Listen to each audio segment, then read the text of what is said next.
The restaurant was dimly lit, the kind of place I thought would remind us of when we first started dating, before the walls between us grew so high.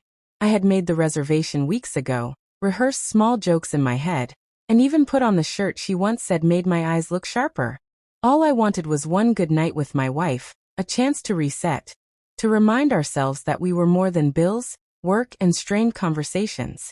She looked stunning across the table, wearing a red dress that caught the light every time she moved, but her smile never quite reached her eyes. She scrolled on her phone between bites, offering polite, detached answers whenever I tried to talk about us, our plans, or the dreams we once whispered to each other in the dark. When the waiter cleared the plates, I leaned forward, desperate to bridge the gap. "Claire, can we try again? I know things haven't been perfect, but I still believe in us. Tonight can be a fresh start." She stared at me for a moment, then let out a laugh. Not the soft laugh I fell in love with, but something sharp and dismissive. "Thanks for dinner," she said, tossing her napkin onto the table. Then, without even softening the blow, she added, "But my boyfriend's waiting for me." The words didn't land at first. It felt like my brain needed an extra second to process them, like a bad connection over the phone. Boyfriend? Waiting? My throat tightened, my heart thudded against my ribs. I tried to speak, but nothing came out. She stood up, reaching for her purse with a casual grace that turned my entire world into rubble. People at nearby tables looked away awkwardly, some whispering, some pretending not to notice. My wife, the woman I had built a life with, had just announced her betrayal in public as if it were the punchline to a cruel joke. I wanted to scream, to demand answers, but instead I just sat there frozen, staring at the empty chair across from me. The woman I thought I knew had just replaced our marriage with a smirk and 6 brutal words. For a long moment, I stayed glued to my chair, hands clenched around the edge of the table, as if holding on could stop the world from spinning. My wife, Claire, didn't hesitate. She slipped her phone back into her purse, checked her lipstick in the reflection of a wine glass, and walked away without a single backward glance. The clatter of silverware and hushed conversations around me felt surreal, like I was sitting in a movie while everyone else kept living their normal lives. My chest burned, not just from betrayal but from the humiliation of it happening here, in public, like I was nothing more than the setup for her cruel exit line. I finally stood, my legs shaky, and made my way outside. The cool night air hit me harder than any punch I'd ever taken. I expected her car to be gone, but no, there she was leaning casually against it, texting with that same smirk that had gutted me inside. "Who is he?" I asked, my voice quieter than I expected. She barely looked up. "Does it matter?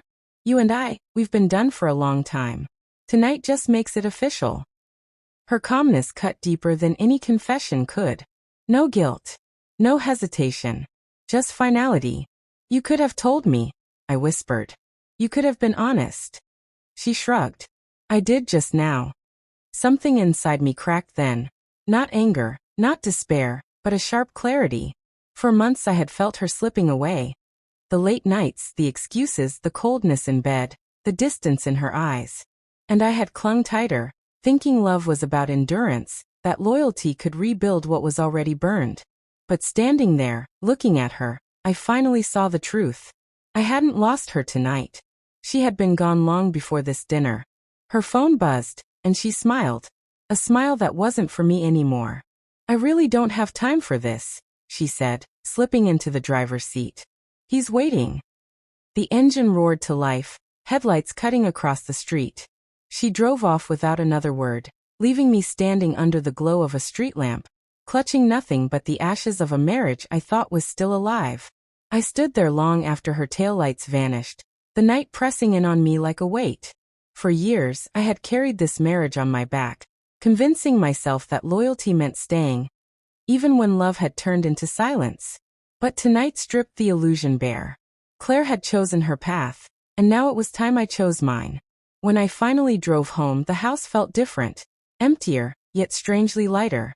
Her perfume still lingered in the living room. The framed photographs of vacations and anniversaries stared down at me like ghosts. I walked through the rooms, touching the furniture we picked out together, the life we had built. And then slowly I started packing. Every shirt folded, Every picture frame turned face down. Felt like reclaiming a piece of myself. This wasn't just about leaving her. It was about refusing to stay where I was unwelcome.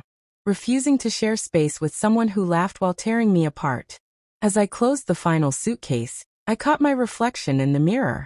For the first time in months, maybe years, I didn't see a man begging for scraps of affection. I saw someone who had finally drawn the line. The next morning, when she came home, her hair messy, makeup smudged, carrying the scent of someone else, I was already waiting by the door, bags packed neatly beside me. Her eyes widened. "What are you doing?" I met her gaze, steady and calm. "You said he was waiting for you. Now he can have you. Because there's nothing left for you here." She opened her mouth, maybe to argue, maybe to plead, but I didn't wait to find out. I picked up my bags, stepped past her, and walked out into the sunlight. The air felt different, clean, sharp, alive. For the first time in a long time, I wasn't carrying her indifference like a chain. I wasn't living in a house where love was conditional. I was free. She had laughed at me over dinner, dismissing everything we were. But as I closed the door on that chapter, I realized the truth. The joke wasn't on me. It was on her. She lost a husband who loved her. I only lost someone who never really valued me.